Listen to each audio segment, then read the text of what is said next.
ইমানদারদের মধ্যে সবচেয়ে পরিপূর্ণ ইমানদারদেরকে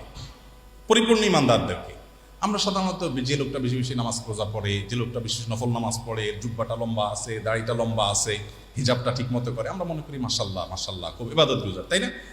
নবী করিম সাল্লাল্লাহু আলাইহি সাল্লাম বলছেন কি শুনেন, তিনি বলছেন ইন্না মিন আকমালিল মুমিনিনা ঈমানান, ইমানদারদের মধ্যে সবচেয়ে পূর্ণাঙ্গ, সবচেয়ে পরিপূর্ণ ঈমানের অধিকারী ওই ব্যক্তি যার আচরণ সবচেয়ে সুন্দর, যার আখলাক সবচেয়ে ভালো, যিনি শৃঙ্খলা সবচেয়ে মেনটেন করে।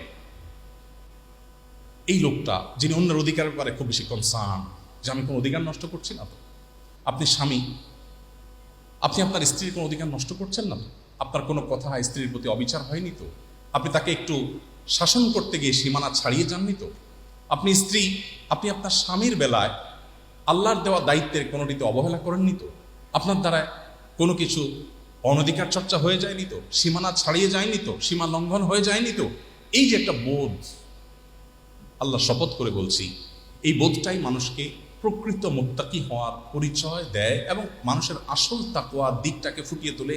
এই বোধটুকু, এই বোধটাই হলো আমাদের সবচেয়ে বড় অ্যাসেট, সবচেয়ে বড় সম্পদ। দুঃখজনক যে আজ সেটা আমরা হারিয়ে ফেলেছি।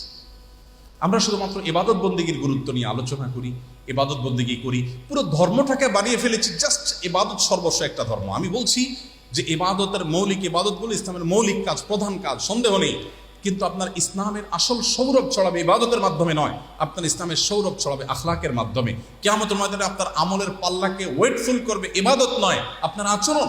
সো আপনাকে আচরণের ব্যাপারে স্পেশাল কেয়ার না নিলে আপনি যত ইবাদত বন্দেগী করেন, আমি আমার কোরআন হাদিসের ক্ষুদ্র জ্ঞানের আলোকে বলতে পারি, আপনি কখনো আল্লাহর খাতায় ভালো মুসলিম হতে পারবেন না। এই জন্য আমাদেরকে আখলাকের অধ্যায়টি বারবার পাঠ করতে হবে। আখলাকে নববীর ধারণ করার জন্য আমাদেরকে সংগ্রাম চালাতে হবে, নিজের বিরুদ্ধে নিজেকে সংগ্রাম চালাতে হবে। আমার আচরণকে সুন্দর করতে হবে। কেন আমি দুর্ব্যবহার করব? কেন আমি খারাপ আচরণ করব? কেন একটা মানুষের অধিকারকে নষ্ট করব? কেন আমি শৃঙ্খলার খেলাফ কোনো কাজ করব? কেন আমি ডিসিপ্লিন পরিপন্থী কোনো কাজ করব? আমাকে কেন পাহারাদারি করতে হবে? আমার জন্য কেন আবার পুলিশ নিয়োগ দিতে হবে? বা পুলিশের ভয়ে কেন আমাকে খারাপ কাজ ছাড়তে হবে? কেন সিসি ক্যামেরা থাকলে আমি ভালো আর না হলে আমি খারাপ হয়ে যাব? কেন? এটা তো মুসলমান হওয়ার কথা নয়। যে মুসলিমকে আল্লাহ তাআলা আখিরাতে তার জবাবদিহিতার বোধ দিয়ে দিয়েছেন, এর চেয়ে বড় সিসি ক্যামেরা কি? এটা তো আমাকে মনিটর করছে। এই ভয়, আল্লাহর কাছে জবাবদিহিতার বোধ, এটা তো আমাকে সারাক্ষণ তাড়িয়ে বেড়াবে। কিভাবে আমি একটা মানুষ অধিকার নষ্ট করতে পারি? ভাইরা আমার, নবী করিম সাল্লাল্লাহু আলাইহি সাল্লাম তিনি বলেছেন, ইন্নাল মুমিনা লা ইউদরিকু বিহুসনি খুলুকিহি দারাজাতাস সাইমিল কায়েম। একজন মানুষ সারা রাত জেগে তাহাজ্জুদ পড়ে, সারাদিন নফল রোজা রাখে।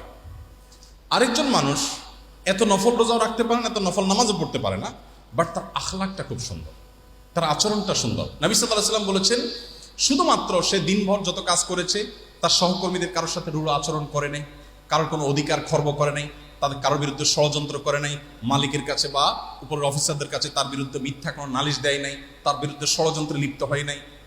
এই যে সে খুব দায়িত্বশীল আচরণ করার চেষ্টা করেছে, আল্লাহর ভয়ে তার অন্তরে তাকে জাগ্রত ছিল, সবসময় তাকে পাহারাদারি করেছে, এবং এর ফলশ্রুতিতে এই লোকটা সারাদিন স্বাভাবিক কাজ কাম করেছে। তিনি অ্যাজ এ ডক্টরি করেছেন, ইঞ্জিনিয়ার কাজ করেছেন, শিক্ষকতা করেছেন, ছাত্র পড়ালেখা করেছেন, বাট তার সারা দিনের মধ্যে তিনি খুব সিরিয়াস ছিলেন যে কারোর অধিকার নষ্ট হবে না, আখলাকের ব্যাপারটাতে খুব দায়িত্বশীল থাকবেন, কনসার্ন থাকবেন।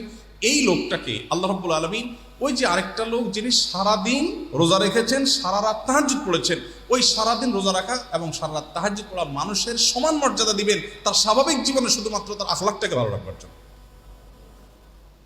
ইচ্ছে সুন্দর কি? কিন্তু আজ আমাদেরকে পশ্চিমাদের দিকে তাকিয়ে, জাপানিজদের দিকে তাকিয়ে, কোরিয়ান দিকে তাকিয়ে আমাদেরকে লজ্জা পেতে হয় যে তাদের আখলাক কত সুন্দর, তাদের ম্যানার্স কত সুন্দর। যদিও তাদের আখলাকের একটা দিক অত্যন্ত কালো, তাদের আখলাকের একটা অধ্যায় অত্যন্ত নিখোঁজ কালো। তারা একটা বিড়ালের জন্য হসপিটাল করে, তারা কুকুরের জন্য হোটেল করে, কোনো গর্তে কোনো বিড়াল পড়ে গেলে সেটা উদ্ধারের জন্য সৈনিক চলে যায়, হেলিকপ্টার নিয়ে চলে যায়। তাদের অনেক সামাজিক সৌন্দর্য আছে, but in the same time তারা ফিলিস্তিনে নিরীহ মানুষদের হত্যায় নীরব দর্শকের ভূমিকাও পালন করে। তাদের ভালো দিকটা যেরকম আমাদেরকে অনেক বেশি অভিভূত করে ফেলে, সেই সাথে তাদের কালো অধ্যায়টাও আমাদেরকে মাথায় রাখা উচিত। কিন্তু আমার কথা হলো যে মুসলিম হিসাবে তাদের যে ভালো দিকটা দেখে আমরা বলি ওয়াও মাশাআল্লাহ এত ডিসিপ্লিন,